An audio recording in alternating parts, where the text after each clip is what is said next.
Hello प्यारे बच्चों, good morning. आप सभी को नमस्कार। कैसे हो? जल्दी से सब लोग जुड़ जाओ।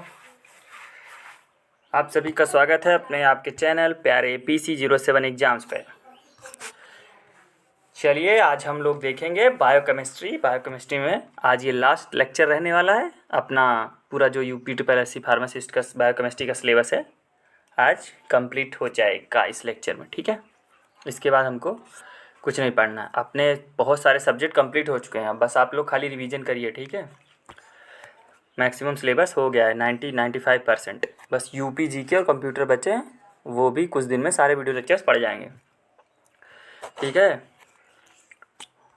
और बेटा, तुम्हें अगर सिलेक्शन लेना है प्यारे बच्चों आप सभी को, तो बिना 6 से 8 घंटे पढ़े सिलेक्शन हो नहीं सकता।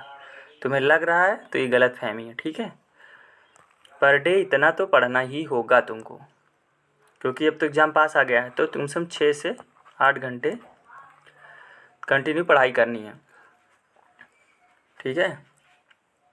चलो ठीक है, हम लोग अपना वीडियो लेक्चर शुरू करते हैं, ठीक है। सबसे पहले हम लोग यहाँ पर देखेंगे कि एंजाइम क्या होते हैं। देखो, ये जो टॉपिक है बायोकेमिस्ट्री का, एंजाइम हो गया, विटामिन हो गया, ठीक, और उधर कार्बोहाइड्रेट के जो कुछ टेस्ट हैं, ये 3 टॉपिक बहुत इंपॉर्टेंट हैं, ये ज़रूर पढ़ के जाना, ठीक है। चलो हम लोग आगे देखते हैं। एंजाइम सबसे पहले देख लेते हैं कि एंजाइम का इंट्रोडक्शन, परिचय देखते हैं कि उसके एंजाइम की डिफिनेशंस देख लेते हैं, ठीक है। पहले मैं इंग्लिश में बताता हूँ, फिर आपको हिंदी में बताऊँगा, ठीक है। Enzymes are biological catalyst that increase the rate of biochemical reaction without being consumed. They lower the activation energy of reactions. एक मिनट में कलर चेंज कर देता हूँ इसका, ठीक है। देखो, एंजाइम्स क्या होते हैं। एंजाइम सिंपल सा समझो, ये बायोकैटालिस्ट होते हैं, ठीक है। और ये क्या करते हैं, जो रेट ऑफ बायोकेमिकल रिएक्शन, हमारे शरीर में जो बायोकेमिकल रिएक्शन होती है उसकी स्पीड कर देते हैं उसको, ठीक। रेट ऑफ रिएक्शन को स्पीड अप करते हैं। और क्या करते हैं, जो हमारे उसमें एक ग्राफ बनता है, उसमें जो एक्टिवेशन एनर्जी होती है उसको घटा देते हैं, ठीक। एक्टिवेशन एनर्जी घटा देते हैं, जिससे रिएक्शन फास्ट हो जाती है। और एक बात ध्यान रखना, एंजाइम कभी भी खुद खर्च नहीं होते हैं। जैसे ही प्रोडक्ट बन जाता है, एंजाइम फिर से वापस रिलीज होकर के फिर से वापस आ जाते हैं, फिर वे बाइंड होते हैं, फिर नेक्स्ट प्रोसेस में पार्टिसिपेट करते हैं। मतलब ये कभी ख़त्म नहीं होते, ठीक। ये चीज़ ध्यान रखना। और अगर आप लोग ने अगर 12th में थोड़ा ठीक ठाक से पढ़ाई की होगी तो आप सभी को पता होगा, एक वहाँ पर एक डिफिनेशन थी, all enzymes are protein but all proteins are not enzyme, ठीक। ध्यान से समझना, ये क्वेश्चन हो सकता है, आ भी सकता है। All enzymes are protein but all proteins are not enzyme, ठीक, ये ध्यान रखना। चलो अब मैं हिंदी में बता देता हूँ। एंजाइम क्या होते हैं, एक जैविक उत्प्रेरक होते हैं जो कि अधिकतर प्रोटीन होते हैं, जो उपभुक्त हुए बिना, मतलब बिना खर्च हुए, जो उपभुक्त हुए बिना जैव रासायनिक अपक्रिया की दर बढ़ाते हैं। मतलब खर्च नहीं होते हैं, लेकिन जैव रासायनिक अपक्रिया की दर को बढ़ा देते हैं। ये अपक्रियाओं की संक्रियण ऊर्जा को कम करते हैं। यही क्वेश्चन कभी कभी डायरेक्ट पूछा जाता है कि एंजाइम क्या करते हैं, तो ध्यान रखना, ये संक्रियण ऊर्जा को कम करते हैं। इंग्लिश में they lower the activation energy of reaction, ठीक।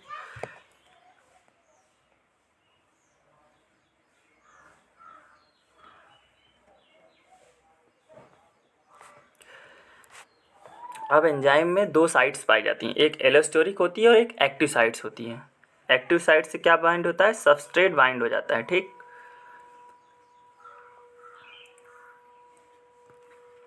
चलो, सक्रिय स्थल होते हैं विशिष्ट जहाँ सबस्ट्रेट बाइंड होता है। विशिष्टता त्रिआयामी संरचना के कारण होती है, ठीक। मैं आपको बता देता हूँ, देखो ये जो है, ये इसकी, ये क्या है, ये एक्टिव साइट है, ठीक। यहाँ दिखा रहा है ना, ये एक्टिव साइट है। एक साइट और होती है जिसको हम लोग एलोस्टेरिक साइट बोलते हैं। वहाँ पर हमारे नॉन कंपटीटर बाइंड होते हैं, और जब कंपटीटर बाइंड होगा तो यहीं पर ड्रग्स भी बाइंड होगी, और यहीं पर जो कंपटीट करता रहेगा वो भी बाइंड होगा। दोनों में से जो पहले बाइंड हो जाएगा उसी हिसाब से आगे रिएक्शन होगी, ठीक। चलो अब देखो, इंटरनेशनल क्लासिफिकेशन के हिसाब से अपना जो एंजाइम्स है उसको 6 क्लास में डिवाइड किया गया है। पहला है ऑक्सीडो रिडक्टेज, रुको मैं थोड़ा सा इसका साइज बड़ा कर देता हूँ। पहला ऑक्सीडो रिडक्टेज। ऑक्सीडो रिडक्टेज का क्या काम होता है एंजाइम का? ये क्या करता है? ट्रांसफ़र ऑफ इलेक्ट्रॉन, मतलब इलेक्ट्रॉन का स्थानांतरण करता है। ठीक, अब इसके एग्जाम्पल क्या है? Dehydrogenase, LDH, oxidase, cytochrome oxidase. ठीक, दूसरा है अपना ट्रांसफरेजेस। ट्रांसफरेजेस क्या करता है? ट्रांसफ़र करता है, किसी भी फंक्शनल ग्रुप को एक स्थान से दूसरे स्थान पर ट्रांसफ़र करता है। ऑक्सीडो रिडक्टेज क्या करता था? ऑक्सीडेशन और रिडक्शन करवाता था, मतलब ट्रांसफ़र ऑफ इलेक्ट्रॉन्स।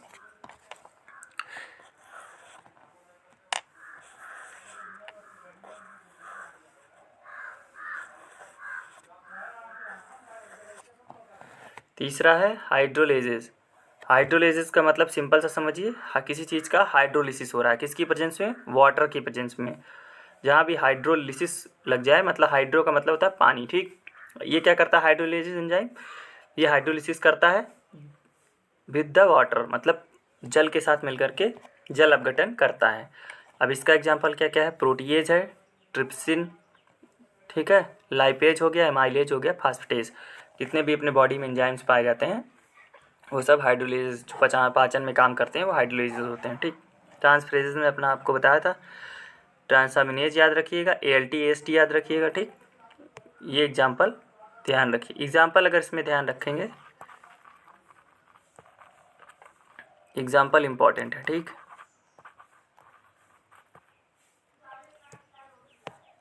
चलो 3 मैंने आपको बता दिए। अब चौथा है लाइजेसिस। लाइजेसिस करता है, ये एडिशन करता है या फिर रिमूवल करता है ग्रुप्स का बिना हाइड्रोलिसिस के। ठीक, जल अपघटन के बिना समूहों को जोड़ना या निकालना इसका काम होता है लाइजेसिस का। इसका एग्जांपल है डीकार्बोक्सिलेज और एल्डोलेज। पांचवा है आइसोमेरेज। आइसोमेरेज क्या करता है? इंट्रामॉलिक्यूलर रीअरेंजमेंट, अंतः अणुक पुनर्व्यवस्था को करता है ये। ठीक, आइसोमरेज। आइसोमरेज नाम ही से समझ में आ रहा है, आइसोमर किसी चीज़ को अरेंज कर रहा है। इसका एग्जांपल क्या है? फास्फोग्लूको आइसोमरेज, ट्रायोज फास्फेट आइसोमरेज। सबसे लास्ट है लाइगेजेस। लाइगेजेस और लाइगेजेस में प्लीज़ कंफर्म ध्यान रखना, कंफ्यूज मत होना। लाइगेजेस क्या करता है? ये जोड़ता और घटाता दोनों है, लेकिन लाइगेज जो है वो केवल जोड़ता है। ठीक, किसको जोड़ता है? Joining of 2 molecules with ATP hydrolysis. ATP जल अपघटन के साथ 2 अणुओं को जोड़ता है। एग्जाम्पल क्या है? DNA ligase. DNA लाइगेज क्या करता है? जब भी DNA के कटे हुए स्ट्रैंड्स होते हैं, 2 छोर समझ लो कटे हुए होते हैं, उन दोनों को आपस में जोड़ता है। क्या हो गया? DNA ligase. सिंथेटेज हो गया, इसमें एग्जाम्पल में ग्लूटामिन सिंथेटेज है।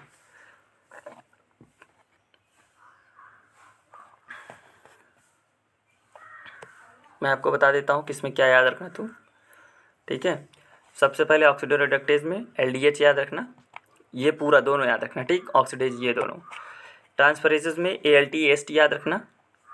ठीक, ट्रांसामिनेज याद रखना। हाइड्रोलेसिस में ये तो तुम याद ही रखोगे, ये सब प्रोटीएज, लाइपेज, एमाइलेज सब अपने बॉडी में पाए जाते हैं। नेक्स्ट इसमें लाइजेसिस में तुम डिकार्बोक्सिलेज, एल्डोज याद रखना। ठीक, आइसोमेरेज तुम चाहे छोड़ देना, इसमें अगर याद रखना है तो ट्रायोज वाला अगर याद रख सकते हो आइसोमेरेज, नहीं तो छोड़ देना। लाइगेजेस में याद रखना DNA लाइगेज को। ठीक, लाइगेजेस में। चलो मैंने तुम्हें क्लासिफिकेशन बता दिया।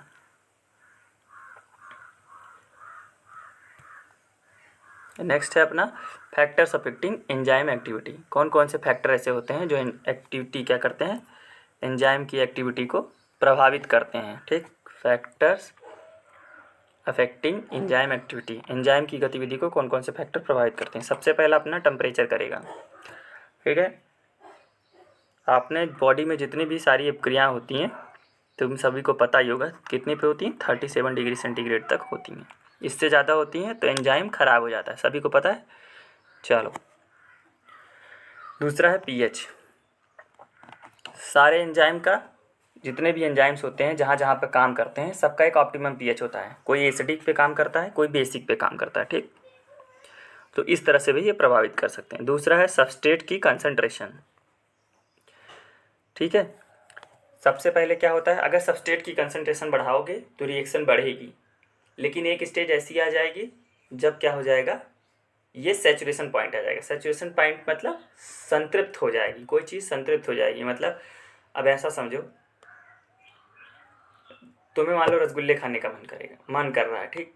तो तुम ऐसे रसगुल्ला देखोगे, सोचोगे कि मैं खा डालूँ, हैं। तो जब तुम खाना शुरू करोगे तो तुम जल्दी जल्दी खाओगे, 1 खाओगे, 2 खाओगे, 3 खाओगे, सोचोगे जल्दी जल्दी कितने खा लूँ, ठीक। लेकिन एक समय ऐसा आएगा जब तुम्हारा मन भर जाएगा, 10 रसगुल्ले मान लो खा लिए तुमने, तो तुम्हारा मन भर जाएगा। फिर उसके बाद अगर तुमको दिया जाएगा तो तुम इस स्पीड से नहीं खाओगे, है ना, बंद कर दोगे कि नहीं अब बस हो गया, मन भर गया। तो वही यहाँ पर सबस्ट्रेट का भी होता है, जहाँ पर सबस्ट्रेट कॉम्प्लेक्स बनता रहता है। जब शुरू में जब सबस्ट्रेट आता है तो खूब रिएक्शन भागती है तेज़ी से, लेकिन एक पॉइंट ऐसा आता है जब उसका मन भर जाता है, ठीक, उसको सैचुरेशन पॉइंट बोलते हैं। तो उस जगह पर फिर रिएक्शन स्टेबल हो जाती है, ना तो बहुत तेज आती, मतलब एक लाइन लीनियर मोशन आ जाता है, ठीक, सीधी चलती है, ठीक। वही यहाँ पे लिखा है सबस्ट्रेट कंसंट्रेशन इस तरह से अफेक्ट करती है। अगर तुमसे कोई पूछेगा हम सबस्ट्रेट की कंसंट्रेशन बढ़ा रहे हैं तो क्या होगा, तो तुम बताना रेट ऑफ रिएक्शन बढ़ेगी। लेकिन याद रखना अगर सैचुरेशन आ जाएगा तो फिर कह देना कोई इफेक्ट नहीं पड़ेगा, ठीक।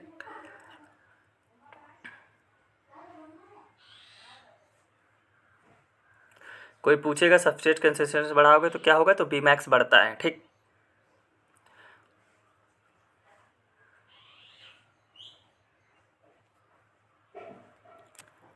ये कॉन्सेप्ट बस इतना सा ध्यान रखना है तुम्हें, ठीक। चलो नेक्स्ट 3 पॉइंट बता दिए, 3 फैक्टर।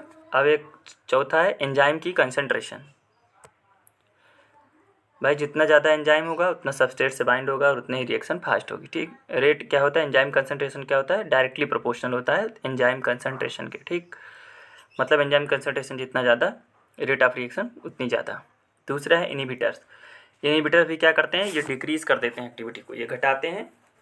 भाई इनहिबिटर्स क्या होते हैं, किसी चीज़ को घटाते ही हैं तो रोकते ही तो हैं, तो ये घटा सकते हैं। ये 5 फैक्टर अपने किसी भी एंजाइम की एक्टिविटी को घटाया बढ़ा सकते हैं। ध्यान रखना, टेम्परेचर हो गया, पीएच हो गया, सबस्ट्रेट कंसंट्रेशन हो गया, और हो गया एंजाइम कंसंट्रेशन हो गया, और इनहिबिटर्स आपने सुना होगा, कम्पिटिटिव इनहिबिटर, नॉन कम्पिटिटिव, ठीक है। इस तरह से बहुत सारे होते हैं, पार्शली कम्पिटिटिव। चलो मैं बहुत ज़्यादा हम लोग को डीप में, अब हम लोग देखो मैंने बताया था ना कम्पिटिटिव नॉन कम्पिटिटिव, तो ये सब देखेंगे, ठीक है। नॉन कम्पिटिटिव और अनकम्पिटिटिव। चलो अब देख रहे हैं हम लोग टाइप्स। सबसे पहला है कम्पिटिटिव। कंपटीशन का मतलब समझते हो, प्रतिस्पर्धा। सब कहते नहीं कि कंपटीशन का एग्जाम दे रहे हैं, मतलब प्रतिस्पर्धा है कि नहीं मैं सीट लूँगा, मैं सीट लूँगा, ठीक है। जैसे आप लोग अभी यूपी ट्रिपल में होगी खूब जमदार प्रतिस्पर्धा, ठीक है। तो ध्यान रखना, इसलिए बता दे रहा हूँ। अगर 55 आके आ गए तो मुबारक हो, आप सेलेक्टेड हो गए, ठीक। 50 या 60, इससे ज़्यादा तो मुझे लगता है नहीं जानी चाहिए, ठीक है। मैं तुमको बता दूँ बढ़ाएगा भी कौन, जो बच्चे बी फॉर्म और डी फॉर्म दोनों वाले हैं वही हो सकता है थोड़ा बहुत मेरिट को बढ़ाएंगे, ठीक है। चलो हम लोग टॉपिक पे आते हैं, इधर उधर बातों में नहीं। चलो सबसे बताते तो पहले मैंने आपको क्या बताया, कम्पिटिटिव बताता हूँ, ठीक। कम्पिटिटिव आप सिंपल सा समझिए, प्रतिस्पर्धा होती है, ठीक है। तो क्या होता है, ये क्या करता है, इनहिबिटर क्या करता है, bind to active site compete with substrate overcome by high. देखो कम्पिटिटिव में क्या होता है, मान लो ये एंजाइम है, ठीक है। यहाँ पे एक एक्टिव साइट होती है, यहीं पर सबस्ट्रेट भी बाइंड करने की कोशिश करता है। ये अपना हो गया सबस्ट्रेट, ठीक, शॉर्ट में लिख रहा हूँ, समझ लेना। सबस्ट्रेट हो गया, ये अपना हो गया इनहिबिटर। कौन वाला, कम्पिटिटिव, सॉम फॉर्म में लिख दिया हूँ, ठीक। तो दोनों इसी साइड पर, ये अपनी है एक्टिव साइट, बाइंड होने के लिए कम्पिटिट करते हैं। जिसकी कंसंट्रेशन ज़्यादा वो बाइंड हो जाता है, फिर एक्शन शो करता है। सबस्ट्रेट बाइंड हो जाएगा तो रेट ऑफ रिएक्शन आगे जाएगी, प्रोडक्ट बनेगा। इनहिबिटर बाइंड हो जाएगा तो रेट ऑफ रिएक्शन कुछ नहीं होगा, बंद हो जाएगी, कोई कुछ नहीं फॉर्मेशन, प्रोडक्ट नहीं फॉर्म होगा, यही होता है, ठीक। अब तुम सिंपल सा समझ गए ना, ठीक है। चलो यही काम होता है, कंपटीशन होता है। सबस्ट्रेट कहता है मैं बाइंड होऊंगा, कम्पिटिटिव इनहिबिटर कहता है मैं बाइंड होऊंगा। जिसकी संख्या ज़्यादा वो बाइंड हो जाता है। अच्छा इसमें होता क्या है, इसमें वी मैक्स और के एम पे क्या इफेक्ट आता है। कम्पिटिटिव में वी मैक्स जो होता है, रेट ऑफ रिएक्शन अनचेंज रहती है, लेकिन जो के एम होता है वो बढ़ जाता है, ठीक। भाई सिंपल सी बात है, वी मैक्स जो रहेगा वो अनचेंज रहेगा, लेकिन जो के एम होता है वो बढ़ जाता है। ये चीज़ ध्यान रखना। अगर थोड़ा भी हार्ड बनाएंगे तो यही पूछ सकते हैं कि मान लो कोई कम्पिटिटिव इनहिबिटर है तो बताओ उसका इफेक्ट वी मैक्स और के एम पर क्या पड़ेगा।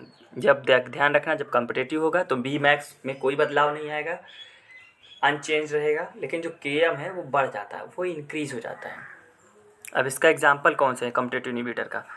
अपने स्टेटिन्स होते हैं, HMG CO रिडक्टेज, जो दवाएं हम लोग देते नहीं है हार्ट में, जब हाइपरलिपिडीमिया की कंडीशन जाती है, फैट लिपिड जमा होने लगता है, सिंपल से समझो।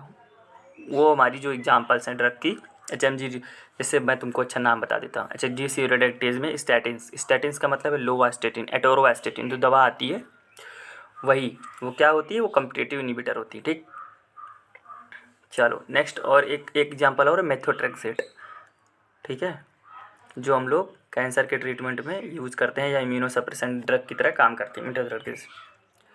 चलो नेक्स्ट दूसरा टाइप देखते हैं, नॉन कम्पिटिटिव, अप्रतिस्पर्धी, मतलब जो कंपटीशन नहीं करता लेकिन दूसरी तरह से इनहिबिटर काम करता है। कैसे काम करता है ये इनहिबिटर? मैंने तुमको बताया था कि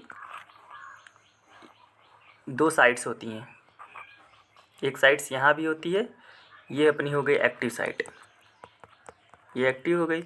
दूसरी इसको बोलते हैं एलोस्टेरिक। क्या बोलते हैं? एलोस्टेरिक। तो जो नॉन कम्पिटिटिव होता है वो इसी से बाइंड हो जाता है, एलोस्टेरिक से। और ये क्या करता है, एलोस्टेरिक से बाइंड होकर के यहाँ पे स्ट्रक्चर ही चेंज कर देता है पूरा। जब ये स्ट्रक्चर चेंज हो जाएगा तो मान लो अभी ऐसा दिख रहा है ना, अभी ऐसा कुछ दिख रहा है, बाद में ये ऐसा हो जाएगा। जब ऐसा हो जाएगा तो सबस्ट्रेट बाइंड ही नहीं हो पाएगा कहीं, भाई कुछ दिख ही नहीं रहा है कोई जगह, तो कहाँ बैठेगा? फिर क्या होता है, रेट ऑफ रिएक्शन अफेक्टेड हो जाती है। ठीक, इस तरह से ये जो होता है नॉन कम्पिटिटिव काम करता है। ठीक है, फिर से एक बार बता देता हूँ, नॉन कम्पिटिटिव क्या करता है, ये जो एंजाइम होता है उसकी एलोस्टेरिक साइट, एक्टिव साइट के अलावा जो एक साइट होती है एलोस्टेरिक, उस पर जाकर के बंध जाता है, फिर वहाँ से बंद करके पूरे एंजाइम की एक्टिविटी को चेंज कर देता है ताकि सबस्ट्रेट को कहीं जगह ही ना दिखे। ठीक, और जब सबस्ट्रेट बाइंड ही नहीं हो पाएगा तो रिएक्शन आगे नहीं बढ़ पाएगी। इस तरह से अपना काम करता है। ठीक, देखो हिंदी में लिखा हुआ है यहाँ पर, एक बार मैं जूम कर देता हूँ। अवरोधक एंजाइम से भिन्न स्थल एलोस्टेरिक पर बनता है, सक्रिय स्थल का आकार बदल देता है, सबस्ट्रेट से पार नहीं पाया जा सकता। ठीक, चलो इतना बता दिया। अब तुम ये ध्यान रखो, क्या ये ध्यान रखो कि इसमें वी मैक्स और के एम पर क्या इफेक्ट आता है। नॉन कम्पिटिटिव में जो वी मैक्स वहाँ अनचेंज था, यहाँ पर घट जाता है। क्या होता है? घट जाता है। यहाँ पर के एम अनचेंज रहता है। ठीक, यहाँ वी मैक्स घट जाता है।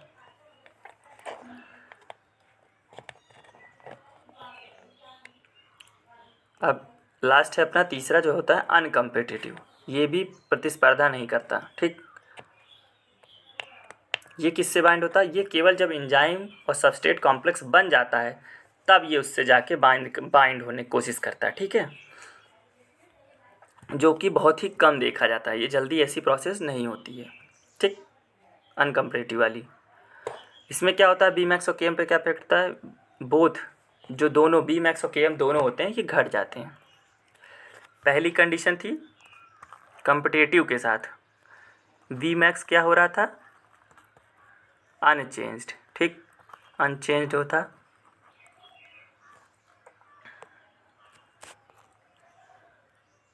पहली कंडीशन में वी एम अनचेंज था, के मैक्स जो था वो क्या हो रहा था? इनक्रीज हो रहा था। ध्यान रखना, देखो एक बार फिर से दिखा देता हूँ। बी मैक्स पे कोई इफेक्ट नहीं पड़ता था। ऐसा सिंपल समझो, कंपटीशन हो रही दो लोग, तो एक दोनों गाड़ी नहीं भगा रहे हैं। ठीक, किलोमीटर उतना ही तय करेंगे। ठीक है, किलोमीटर बढ़ा देंगे कि चलो अच्छा ऐसा करते हैं 50 किलोमीटर घुमाते हैं, किलोमीटर तो बढ़ाएंगे कंपटीशन में, लेकिन जो बी मैक्स है, इस गति है, वो नहीं बढ़ाएंगे। तो ऐसा सिंपल सा अच्छा याद से याद रखना कि 1 घंटे तुम्हें भी मिल रहे हैं, 1 घंटे हमें भी मिल रहे हैं सेम कंपटीशन के लिए। ठीक, सिंपल समझो। तो जो बी मैक्स है, मतलब समझो कि टाइम यहाँ वी मैक्स मान लो, जो समय है उसको गति मान लो, वो तो सेम ही है सबके लिए, लेकिन किलोमीटर कौन कितना क्वेश्चन जल्दी उतने ही समय में कौन ज़्यादा लगा ले जाएगा, मतलब के एम कौन कितनी तेज़ी से भाग जाएगा, के एम वो क्या होता है? बढ़ता है। भाई सिंपल सी बात है, तुम्हारा कंपटीटर तेज़ी से भागेगा। इसको बोल दिए, अब याद रखना इसको कॉम्पिटिटिव इनहिबिटर। ठीक, नेक्स्ट नॉन कॉम्पिटिटिव, कोई प्रतिस्पर्धा नहीं हो रही है, तुम्हारे लिए भी समय सेम है, मेरे लिए भी समय सेम है। ठीक, लेकिन यहाँ पर कोई कम प्रतिस्पर्धा नहीं हो रही है तो कहोगे यार ऐसा करते हैं, जल्दी पेपर को टाइम घटा दीजिए, मतलब वी मैक्स डिक्रीज हो गया और किलोमीटर उतना ही है, हम लोग भागेंगे नहीं। ठीक, कोई जल्दी कम नहीं, वी मैक्स ही घटा दे रहे हैं, टाइम ही घटा दे रहे हैं। ठीक है, तो KM अनचेंज रहेगा। तीसरे में दोनों घट जाएंगे। अब सुनो, नॉन कम्पिटिटिव का एग्जाम्पल याद रखना। नॉन कम्पिटिटिव में कौन से आते हैं अपने? हैवी मेटल, हैवी मेटल जैसे मरकरी हो गया, लेड हो गया, और साइनाइड हो गया, साइटोक्रोम ऑक्सीडेज। अनकम्पिटिटिव में मैंने बताया बहुत कम ही देखा जाता है, जैसे अपना लिथियम हो गया। ठीक, चलो टाइप्स हो गए, कैसे कौन कौन से फैक्टर अफेक्ट करते हैं, इंट्रोडक्शन हो गया, ये सारी चीज़ें हो गई।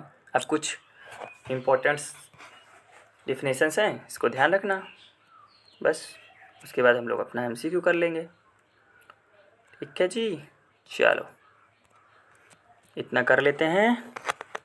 कुछ डिफिनेशंस हैं उसके बारे में छोटी छोटी हैं, देख लो। कोएंजाइम क्या होता है? कोएंजाइम क्या होता है? कोएंजाइम जो होते हैं अपने ऑर्गेनिक मॉलिक्यूल होते हैं that binds reversibly to enzyme and are essential for activity. कार्बनिक अणु होते हैं जो एंजाइमों से प्रतिवर्ती रूप से बंधते हैं और गतिविधि के लिए आवश्यक होते हैं। कोएंजाइम्स क्या होते हैं? ऑर्गेनिक मॉलिक्यूल होते हैं, बाइंड हो जाते हैं रिवर्सिबली, मतलब ये हट भी सकते हैं और चिपके भी रह सकते हैं। बाइंड होते हैं कैसे? रिवर्सिबल फॉर्म में, किससे? एंजाइम से, और ये एक्टिविटी के लिए बहुत ज़रूरी होते हैं। ठीक, कोएंजाइम क्या होते हैं? ऑर्गेनिक मॉलिक्यूल होते हैं, बाइंड हो जाते हैं किस फॉर्म में? रिवर्सिबल, मतलब छूट भी सकते हैं, आगे भी जा सकते हैं, पीछे भी जा सकते हैं।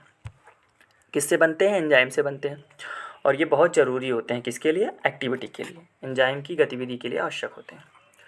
दूसरा है अपना प्रोस्थेटिक ग्रुप। प्रोस्थेटिक ग्रुप क्या होता है? ये टाइटली बाउंडेड होते हैं किससे? कोफैक्टर से।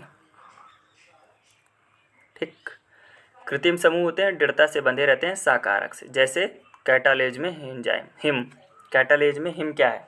हिम एक प्रोस्थेटिक ग्रुप है। ठीक, अब और चीज़ याद रखना कि जितने भी कोएंजाइम्स होते हैं वो सब किससे डिराइव्ड होते हैं? अपने विटामिन से। ठीक, चलो अब यहाँ पर कुछ कोएंजाइम्स दिए हुए हैं और उसके विटामिन सोर्स दिए हुए हैं। TPP B1 से बाइंड होता है, सोर्स से मिलकर बना होता है। राइबोफ्लाविन में क्या होता है? FMN FAD, ये इम्पॉर्टेंट है, ध्यान रखना ये दोनों। ठीक है, ये दोनों इम्पॉर्टेंट है। B1 थियामिन, इसका क्या होता है? TPP। B2 राइबोफ्लेविन का होता है FMN FAD। B3 का होता है NAD और NADP। B5 का क्या होता है? कोएंजाइम है। B6 याद रहेगा तो कोई बात नहीं, PLP होता है। B7 का बायोसाइटिन। B9 का THF, ये भी ध्यान रखना। B9। B12 का तो सबको याद ही है, जो मैं स्टार मार्क कर रहा हूँ इसको ध्यान रखना। ठीक, चलो अब एक आइसोएंजाइम का भी देख लो क्या होता है आइसोएंजाइम। आइसोएंजाइम क्या होते हैं? Different molecular form an enzyme that catalyse the same reaction but differ in structure, kinetic properties and tissue distribution. Iso means same, enzyme मतलब डिफरेंट मॉलिक्यूलर फॉर्म, विभिन्न आणविक रूप में जो समान अपक्रियाओं को उत्प्रेरित करते हैं, लेकिन संरचना, स्ट्रक्चर, गतिज गुणों मतलब kinetic property and tissue distribution मतलब ऊतक वितरण में भिन्न होते हैं। ठीक, एग्जाम्पल LDH है। LDH कितने एंजाइम? LDH लैक्टेट डिहाइड्रोजिनेस, ये कितने होते हैं? LDH 1 से लेकर के LDH 1 से लेकर के LDH 5 तक होते हैं। ये लैक्टो डिहाइड्रोजिनेज 1 2 3 4 5 ऐसे करके होते हैं। ठीक है, जो 1 नंबर होता है ये सबसे ज़्यादा कहाँ पाया जाता है? हार्ट में, अपने दिल में पाया जाता है। और LDH 5 जो होता है अपने लीवर में, यकृत में पाया जाता है। और स्केलेटल मसल मतलब अपनी हड्डियों में, सबसे ज़्यादा हड्डियों की जो मसल्स होती हैं उसमें सबसे ज़्यादा LDH 5 पाया जाता है। अब और सुनो एक बात, अगर LDH 1 का लेवल LDH से ज़्यादा हो जाता है तो उसको हम उस कंडीशन को बोलते हैं मायोकार्डियल इन्फारेक्शन। ठीक, और जब LDH 5 बढ़ेगा तो उसको बोलते हैं कि लीवर कुछ डैमेज हो गया, अपना यकृत है उसमें कोई कमी आ गई, वो क्षति पहुंच गई। ठीक, इतना ध्यान रखना। अब कुछ क्विक कॉन्सेप्ट्स हैं जैसे एंजाइम के लिए, ध्यान रखना अपना जो एंजाइम है किस कॉन्सेप्ट पे आधारित है, वो लॉक एंड की मॉडल पे। 2-3 तरह के मॉडल होते हैं, यहाँ पर 2 दिए हुए हैं, ठीक है। लॉक एंड की मॉडल, ताला और चाबी का मॉडल, उसको किसने दिया था? वैज्ञानिक का नाम याद रखना, एमिल फ्रिश्चर ने।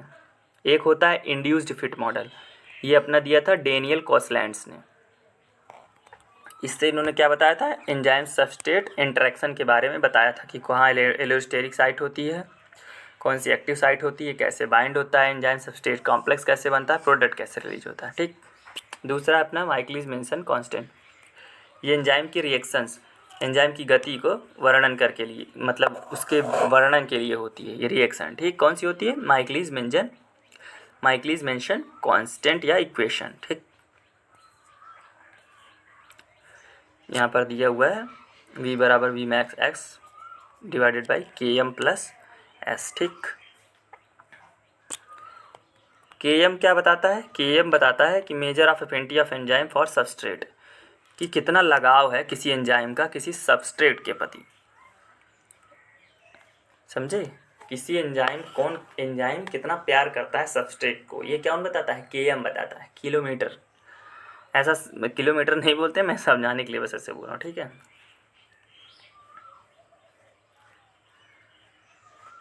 अगर कम होगा के एम की वैल्यू कम, तो मतलब उसकी एफिनिटी हायर, के एम की वैल्यू ज़्यादा तो सबस्ट्रेट की एफिनिटी कम, ठीक। ध्यान रखना, इस के एम की वैल्यू कम तो ज़्यादा प्यार, ठीक। इससे याद रखना, के एम की वैल्यू कम तो ज़्यादा प्यार, ठीक है। और दिया है एलोस्टेरिक एंजाइम्स, ये क्या करते हैं? Regulated by factor, activator, inhibitor, bind regulated sites, ये छोड़ दो, ठीक है। एलोस्टेरिक एंजाइम इसको तुमको ध्यान नहीं रखना इतना भी।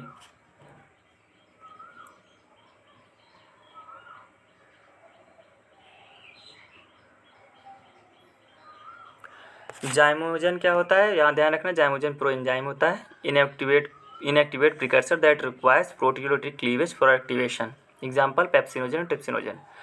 निष्क्रिय अग्रदूत है जिनके सक्रियण के लिए प्रोटीओलाइटिक विदलन की आवश्यकता होती है, जैसे पेप्सिनोजन और ट्रिप्सिनोजन। सिंपल से याद रखना, पेप्सिनोजन और ट्रिप्सिनोजन को तोड़ने के लिए जाइमोजन की जरूरत पड़ती है, ऐसा याद रख लो। कुछ क्लिनिकल एंजाइम दिए हुए हैं, जैसे ALT, AST। एक मिनट जूम करता हूँ मैं। क्लिनिकल एंजाइम्स मतलब जानते हो, ALT और AST का यूज किया जाता है किसमें? लीवर डैमेज, अपने लीवर के, जैसे समझ लो ये टेस्ट है ALT और AST, ठीक। इससे पता लगाया जाता है कि कहीं हमारा लीवर ख़राब तो नहीं हो रहा, उसमें कोई उसकी क्षति तो नहीं हो रही, ठीक है, सड़ तो नहीं रहा। ये सारी चीज़ें ALT और AST टेस्ट से देखी जाती हैं, ठीक है। और एक होता है CKMB एंड ट्रोपोनिन, ये क्वेश्चन RRB में आए हुए हैं, ठीक है, तो ध्यान रखना। रुको मैं बताता हूँ, देखो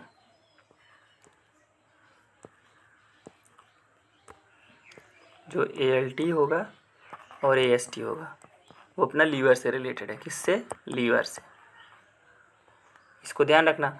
और जो CKMB और ट्रोपोनिन है, ये मायोकार्डियल इन्फारेक्शन, ठीक है, जो अपने हार्ट की जो MI जिसको बोलते हैं, सिंपल शॉर्ट सा, अपने हार्ट की एक्टिविटी जो घट बढ़ जाती है उसको हम लोग MI बोलते हैं, मायोकार्डियल इन्फारेक्शन, ठीक है। अपने मसल्स जो होती है हार्ट की, उसमें इन्फेक्शन हो जाता है, समझ लो इन्फ्लामेशन आ जाता है, उसी को हम लोग मायोकार्डियल इन्फारेक्शन, उसका पता लगाने के लिए CKMB और ट्रोपोनिन का टेस्ट किया जाता है। एक पॉइंट और याद रखना, देखो स्टार मार्क इसको भी कर देता हूँ, इसको भी ध्यान रखना, क्लिनिकल वाला जो पॉइंट है ये ध्यान रखना, और जो वहाँ उधर मारा था। एक पॉइंट और है, ribozyme are RNA molecules with catalytic activity. Ribozyme कोई पूछे क्या होता है, तो राइबोजाइम सिंपल से समझना, RNA का मॉलिक्यूल होता है जो कैटालिटिक एक्टिविटी रखता है, ठीक। इतना अपना यहाँ पर हो गया सारा।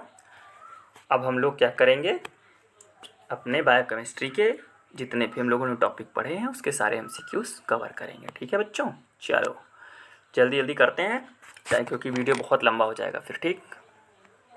चलो अब हमारा ये लास्ट लेक्चर है, ये इसके बाद पूरा बायोकेमिस्ट्री ख़त्म ही है। चलो सबसे पहले, enzymes are biological catalyst that are mostly, enzyme जैविक उत्प्रेरक हैं जो अधिकतर होते हैं कार्बोहाइड्रेट होते हैं, लिपिड होते हैं, प्रोटीन होते हैं, न्यूक्लिक एसिड होते हैं। मैंने आप सभी को बताया था, ना तो कार्बोहाइड्रेट होगा, ना तो लिपिड होगा, ना तो न्यूक्लिक एसिड होगा। क्या होते हैं? प्रोटीन होते हैं। एंजाइम आर बायोलॉजिकल कैटालिस्ट होते हैं वो ज़्यादातर सब प्रोटीन ही होते हैं।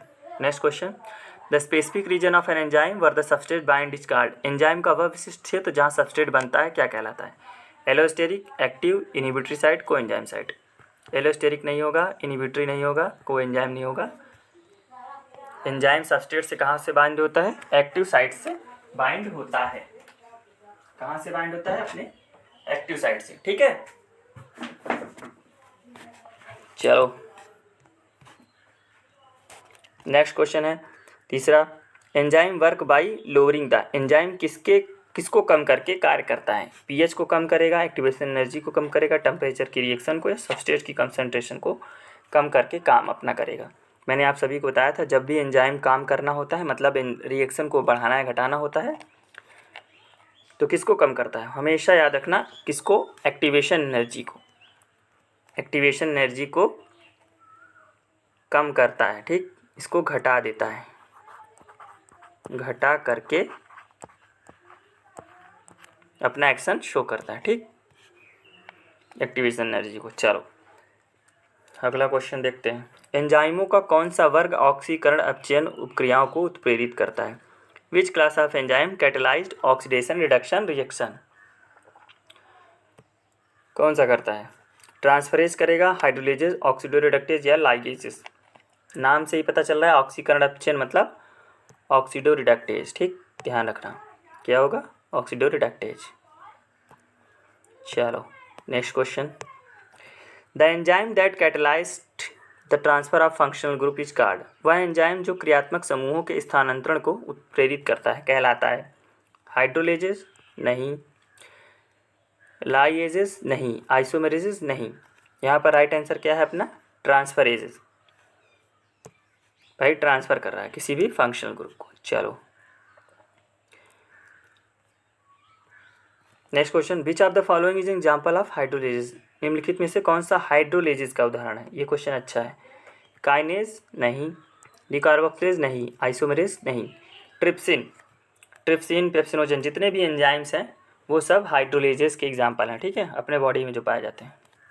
तो यहाँ पर ट्रिप्सिन ऑप्शन में है तो ट्रिप्सिन। नेक्स्ट है, the optimum temperature for most human enzyme is approximately. अधिकतम मानव के अंदर जो एंजाइमों का इष्टतम तापमान लगभग कितना होता है? बॉडी का टेम्परेचर कितना होता है? 37। तो यही आंसर हो जाएगा बस, 37 डिग्री सेंटीग्रेड। ठीक है, सारे एंजाइम इसी पे काम करते हैं। इससे ज़्यादा हो जाएगा, मान लो 40 हो गया तो क्या हो जाएगा? डिनेचुरेशन होने लगता है क्योंकि प्रोटीन के बने होते हैं तो प्रोटीन ख़राब हो जाती है। और कम हो जाएगा तो रिएक्शन रुक जाएगी। मान लो 0 हो गया टेम्परेचर तो रिएक्शन एंजाइम की एक्टिविटी रुक जाएगी। चलो 8 नंबर, कॉम्पिटिटिव इनहिबिटर क्या करता है? मैंने तुमको बताया था ना कि क्या करता है, कहाँ पर बाइंड होता है, कहाँ पर नहीं बाइंड होता है। वही पूछ रहा है कि एक प्रतिस्पर्धी अवरोधक क्या करता है? बाइंड, पहला ऑप्शन देखते हैं, binds to active site and can be overcome by increasing substrate concentration. गलत। कॉम्पिटिटिव बाइंड, हाँ सही, नहीं गलत। एक मिनट, गलत नहीं है, सही है। देखो पहले ही ऑप्शन में अपना आंसर है। जो कॉम्पिटिटिव होता है वो बाइंड करता है अपने एक्टिव साइट से और ओवरकम करता है बाय इंक्रीजिंग का substrate concentration. Binds to active site and can be overcome by increasing substrate concentration. ठीक है, सारे ऑप्शन गलत हैं, पहला ऑप्शन सही है। क्या करता है? कॉम्पिटिटिव और सबस्ट्रेट दोनों इसीलिए झगड़ा करते हैं एक्टिव साइट के लिए। अगर कॉम्पिटिटिव प्रतिस्पर्धक अवरोधक ज़्यादा होता है तो बाइंड कर जाता है एक्टिव साइट से और अपना एक्शन शो करता है, रोक देता है रिएक्शन को। ठीक, चलो नेक्स्ट है, इन नॉन कॉम्पिटिटिव इनहिबिशन ये क्या करता है? अच्छा, ऐसे यहाँ पर Vmax और Km का रिलेशन पूछ रहा है। कॉम्पिटिटिव में मैंने बताया था Vmax अनचेंज होता है, Km जो होता है बढ़ जाता है। नॉन कॉम्पिटिटिव में मैंने बताया था Vmax क्या होता है? घट जाता है। ठीक, और Km क्या होता है? अनचेंज रहता है। ठीक, चलो यही आंसर होगा, देख लेते हैं। देखो Vmax डिक्रीज हो रहा है, Km रिमेन्स अनचेंज। ठीक है, नेक्स्ट है, the Michaelis Menten constant in measure of. Michaelis में स्थिरांक Km किसका माप है? बताओ भाई, एंजाइम कंसंट्रेशन का है, सबस्ट्रेट कंसंट्रेशन का है, मैक्सिमम रिएक्शन वेलोसिटी का है या फिर इनहिबिटरी कंसंट्रेशन का है? अपना माइकलिस मेंशन Km जो होता है वो होता है substrate concentration at half V max. Which of the following is a coenzyme derived from vitamin B3। निम्नलिखित में से कौन सा विटामिन B3 से व्युत्पन्न सह एंजाइम है? TTPP, FAD, NAD और COA। ना तो TPP है, ना तो FAD है, ना तो COA है। B3 के लिए NAD होता है। ठीक है, चलो नेक्स्ट अपना है द लॉक एंड की model of enzyme action was proposed by. किसने दिया था लॉक एंड की मॉडल? एंजाइम की जो क्रिया ताला चाबी वाली है किसने प्रस्तावित किया था? डेनियल कोस्टलैंड ने इंड्यूस्ड फिट मॉडल दिया था। माइकलिस मेंशन कांस्टेंट एंजाइम की एक्टिविटी के लिए है। हैंस क्रैब होगा नहीं। राइट आंसर क्या है अपना? एक ही बचा, एमिल्स फिशर। इन्होंने ही लॉक एंड की मॉडल दिया था। ठीक, चलो नेक्स्ट है एन एपो एंजाइम क्या होता है? Protein part of enzyme without cofactor, complete active enzyme with cofactor, non protein part of enzyme और इनिबिटर ऑफ एंजाइम। बताओ, राइट आंसर होगा प्रोटीन पार्ट होता है एंजाइम का विदाउट कोफैक्टर, कोफैक्टर नहीं जुड़ा होता है, उसी को हम लोग एपो एंजाइम बोलते हैं। ये कभी कभी एग्जाम्स में पूछा जाता है कि एपो एंजाइम क्या होते हैं, तो याद रखना प्रोटीन पार्ट होता है एंजाइम का लेकिन उसमें कोफैक्टर सहकारक नहीं जुड़ा होता है। आइसो एंजाइम क्या होते हैं? Identical structure but different function, different molecular forms an enzyme catalysing the same reaction, enzyme that works only in isothermal condition, enzyme that requires no cofactor. Iso means समान। क्या होते हैं आइसो एंजाइम? क्या होते हैं? डिफरेंट मॉलिक्यूलर फॉर्म्स होते हैं enzyme के, लेकिन क्या कैटलाइज करते हैं? सेम रिएक्शन को ये कैटलाइज करते हैं। ठीक, चलो which iso enzyme of LDH is elevated in myocardial infarction. कौन सा LDH बढ़ता है? 1, 5, D3 और LDH2। कौन सा? LDH1। मायोकार्डियल इन्फारेक्शन में कौन सा बढ़ता है? LDH1 बढ़ता है। ठीक है, चलो ठीक है, नेक्स्ट क्वेश्चन अपना है the enzyme that converts glucose to glucose 6-फास्फेट। ग्लूकोज को ग्लूकोज 6-फास्फेट में बदलने वाला एंजाइम है, कौन सा है?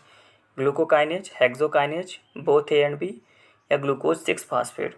ग्लूकोज से ग्लूकोज 6-फास्फेट में बदल रहा है तो अपना होगा हेक्सोकाइनेज। ठीक, मेनली सबसे पहले हेक्सोकाइनेज होता है और ग्लूकोकाइनेज भी होता है।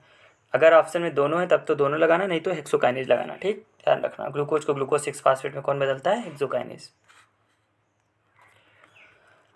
Which of the following enzyme is a zymogen inactivate precursor. निम्नलिखित में से कौन सा एंजाइम जाइमोजन निष्क्रिय अग्रदूत है? ट्रिप्सिन, ट्रिप्सिनोजन, लाइपेज या माइलेज। जाइमोजन, कौन सा एंजाइम जाइमोजन निष्क्रिय अग्रदूत है? कौन सा है? Trypsinogen. Zymogen inactive precursor zymogen का कौन सा है? ट्रिप्सिनोजन। वहाँ 2 एग्जाम्पल थे ना।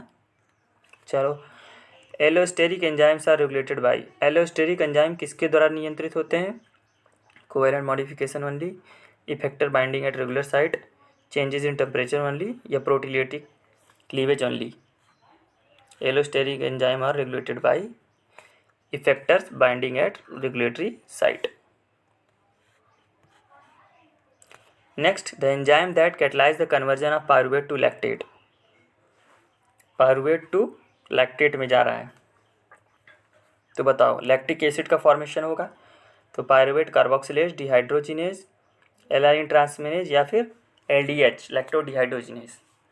किससे कन्वर्जन हो रहा है? पायरुविक एसिड से लैक्टिक एसिड में, तो यहाँ पर होगा अपना LDH lacto dehydrogenase enzyme convert करता है पायरुवेट को लैक्टेट। चलो, राइबोजाइम क्या होता है बताओ भाई?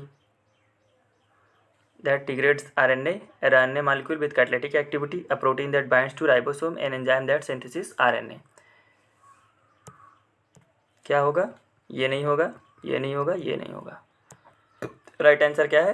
Ribozyme is an RNA molecule with catalytic activity, इसी को हम लोग राइबोजाइम बोलते हैं।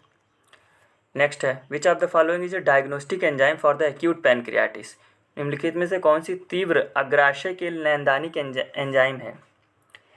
मान लो हमको पैनक्रियाज ख़राब हो गया है या नहीं हुआ है, इसके लिए टेस्ट कराना है, तो बताओ किस एंजाइम को देखेंगे, ALT, AST, amylase and lipase या ALP।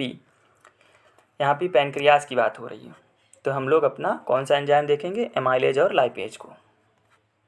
नेक्स्ट है the enzyme that is elevated in liver damage, उसको क्या बोलते हैं, hepatitis.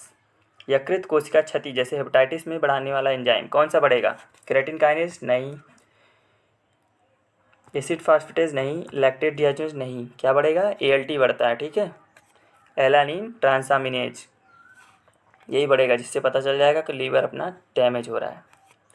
Competitive inhibition can be overcome, competitive inhibition को कैसे किया जाता है, कम कैसे, मान लो प्रतिस्पर्धा कह रहा है इनहिबिटर और हमको रिएक्शन को आगे बढ़ाना है, भाई इनहिबिटर आ जाएगा तो रोक देगा, इसको रोकना है तो कैसे करोगे, increase enzyme concentration, substrate concentration, temperature बढ़ाओगे घटाओगे कंपरेचर, एडिंग करोगे मोर इनहिबिटर। इस देखो जिसको रोकना है ना, इनहिबिशन को रोकना है तो क्या करना है, ये दोनों तो नहीं होगा, यही होगा, ठीक है। सबस्ट्रेट की कंसंट्रेशन को बढ़ा देंगे, जो चीज़ बढ़ा देंगे वो जल्दी, मान लो सबस्ट्रेट 10-100 लोगों का ग्रुप है और कम्पिटिटिव भी 100 हैं, ऐसा सिंपल समझो, कम्पिटिटिव 5 हैं, 500 हैं, 50 हैं, ठीक, तो हम लोग क्या करेंगे, 50-50 बराबर हो जाएंगे तो क्या करेंगे, 100 लोग ले आएंगे, जिस 100 लोग ज़्यादा हो जाएंगे तो वो ज़्यादा बाइंड हो जाएगा, वो ज़्यादा है, तो यहाँ पर आंसर क्या है अपना, 1 मिनट, सिंपल सा क्या करेगा, इंक्रीज़ कर दो सबस्ट्रेट की कंसंट्रेशन को, कम्पिटिटिव इनहिबिशन रुक जाएगा, उसको रोकने के लिए सबस्ट्रेट की कंसंट्रेशन को बढ़ाना पड़ेगा। नेक्स्ट है द को enzyme for thiamine, vitamin B1 का को एंजाइम कौन सा है, B1 thiamine, TPP, right answer क्या है, TPP, थियामिन पायरोफॉस्फेट, ये इसका B1 का को एंजाइम है। Which enzyme is use to access bone and liver disease elevated in obstructive jaundice, कौन सा एंजाइम अस्थि और यकृत रोग के मूल्यांकन के लिए प्रयोग किया जाता है, पीलिया में या बढ़ जाता है, बताओ भैया। ALP बढ़ेगा, एल्कलाइन फास्फेटेज बढ़ेगा कब, जब बोन और लीवर डिजीज़ होगी, जब साथ में जॉइंटिस होगी, ध्यान रखना, खाली लीवर तो रहेगा तो ALT और ST देखते हैं, लेकिन यहाँ पर क्या कह रहा है, जॉइंटिस भी है तो एल्कलाइन फास्फेटेज याद रखना।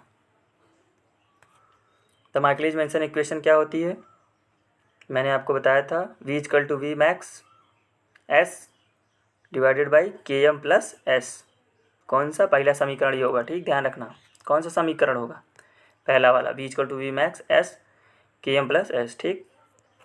चलो नेक्स्ट क्वेश्चन देख लेते हैं, the enzyme that catalyse the same reaction but exist in multiple forms different in structure, वह एंजाइम जो समान अपक्रियाओं को उत्प्रेरित करता है लेकिन संरचना में भिन्न कई रूपों में विराजमान होता है, alloenzyme, isoenzyme, proenzyme, abzyme, allo नहीं होगा, प्रो नहीं होगा, एबी नहीं होगा, इस किसका डेफिनेशन है, ये है आइसो एंजाइम का, देखो ऐसे घुमा के क्वेश्चन पूछता है।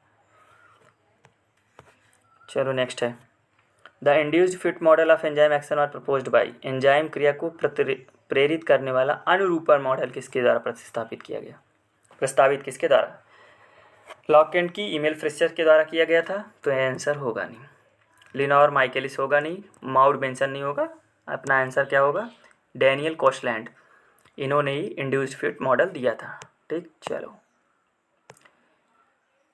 नेक्स्ट कौन सा है, which of the following is a proteolytic enzyme that is secreted by as a zymogen, निम्नलिखित में से कौन सा प्रोटियोलिटिक एंजाइम जाइमोजन के रूप में स्रावित होता है, पेप्सिन, पेप्सिनोजन, ट्रिप्सिन, काइमोट्रिप्सिन, सही जवाब क्या है, पेप्सिनोजन, जाइमोजन के रूप में स्रावित होता है कौन सा, पेप्सिनोजन। चलो एंजियोटेंसिनेशन फर्स्ट को एंजियोटेंसिन सेकंड में बदलने वाला एंजाइम है, the enzyme that catalyse the conversion of angiotensin first to angiotensin second, renin करेगा, एस करेगा एंजियोटेंसिन कन्वर्टिंग एंजाइम, चाइमेस करेगा, कार्बोक्सीपेप्टाइडेज करेगा, ये दोनों तो करेंगे नहीं, अब बताओ राइट आंसर क्या होगा, एश होगा, एंजियोटेंसिन कन्वर्टिंग एंजाइम, ठीक। चलो अपन लोगों ने सारा थ्योरी देख ले और अपने 30 MCQs कंप्लीट कर लिए, ठीक है बच्चों। चलो मेहनत करते रहो, इस बार अपने एक सीट लेनी है, ठीक है, मोटिवेशन डाउन मत होने देना, लगे रहना सब लोग। अरे नहीं होगा तो कोई बात नहीं, हम हार भी जाए बिना कोशिश किए, ये तो बेकार ही है। मन लगा के तैयारी करो सब लोग, ठीक है? सीट अपनी ही है। चलो, बहुत बहुत धन्यवाद सबको जुड़ने के लिए। जिन्होंने अभी चैनल को सब्सक्राइब नहीं किया, प्लीज़ सब चैनल को सब्सक्राइब कर लेना, ठीक है? वीडियो को लाइक कर दो, बेल नोटिफिकेशन ऑन कर लो।